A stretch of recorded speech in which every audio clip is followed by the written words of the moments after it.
Good morning, welcome to Accelerate My Practice. Today I want to chat with you about the dental patient revenue cycle, or lack thereof.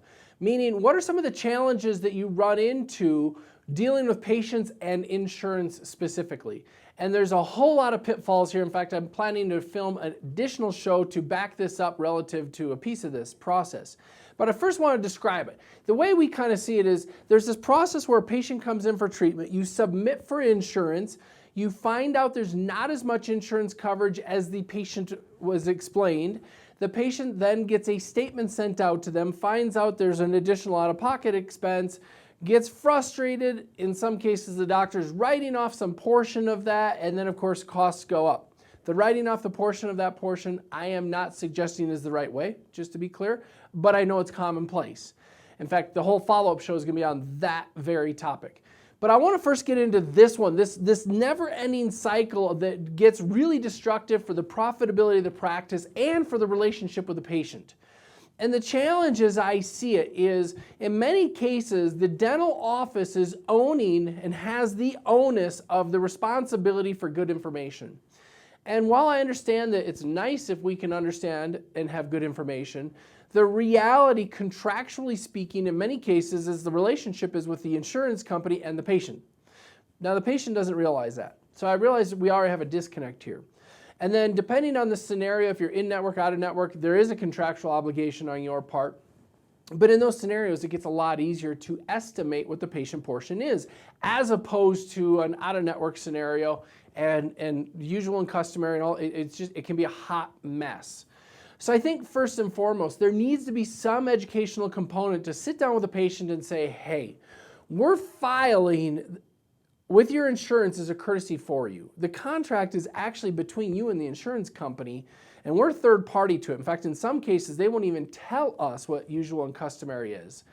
And so it makes it really hard for us to be able to give you really, really accurate estimates when the insurance company is playing this weird game of poker.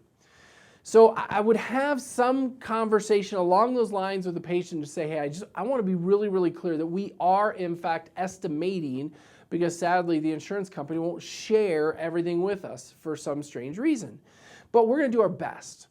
And the reason why I share this with you is I'm going to tell you the estimate for your services today. Estimate's the key word. It is possible it could be more or less depending on how accurate we've been able to estimate this. And I want you to understand that we might be coming back to you for, there shouldn't be a huge amount, but for some amount later on. Is that totally cool with you? And I think if we set this expectation, it creates a break in this vicious cycle. Because the way I described it at the beginning is the patient then gets a bill. They're like, man, I didn't expect this extra $100. I feel like you're playing one over on me, and they're all upset.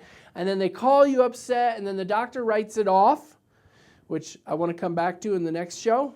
Hold that thought. And it's just a hot mess, because now that we wrote some portion of it off, we're like, hey, we need to change our fees to offset this because we're losing money, blah, blah, blah. And most importantly, it's damaging to relationships. And I realize that in a perfect world, the right answer is to be able to say to the penny, this is the amount your portion will be. But it's just not realistic. It's a moving target all the time. So I think we need to get really good at having the conversation with the patient about it's a moving target.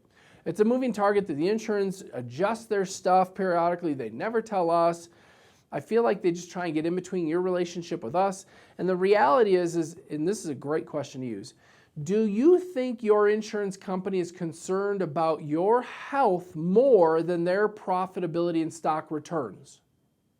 And I don't think there's any patient that's going to go, yeah, they care about my health.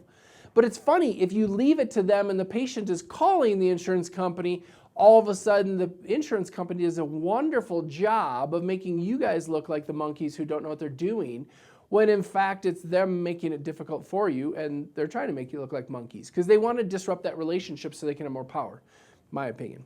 So I would suggest getting really good at that conversation, asking that question of, do you think your insurance company is more concerned about your health than their profit? And do you even think they know who you are?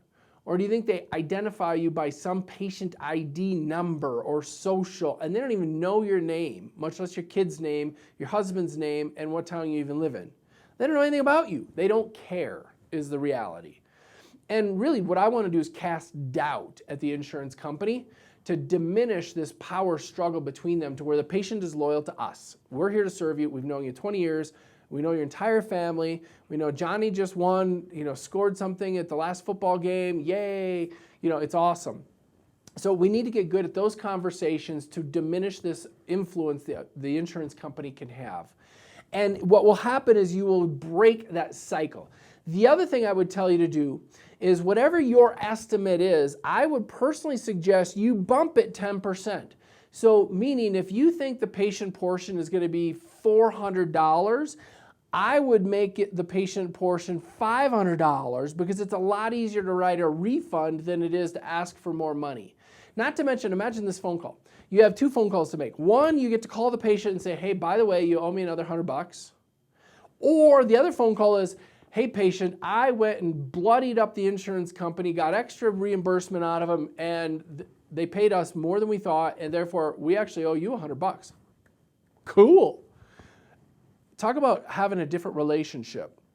So I would pad, personally, what you think the portion is going to be, overestimate it, overcollect, not in an effort to be unscrupulous or to be dishonest, none of that, to save the relationship, because it's always better to call a patient back with a refund than it is to call them and say they owe you more. And if we do that, we bust this cycle, because this cycle is a vicious, vicious cycle that is very damaging to a lot of dental practices.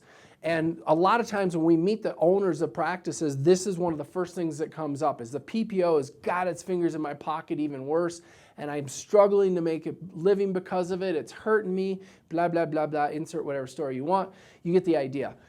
You can disrupt this whole thing, is my point. Now, it doesn't change the reimbursement rate with the insurance company. I get that. So if you're sitting there going, hey, Darren, this actually doesn't change anything, what it does is it saves you a lot of time and labor with collections.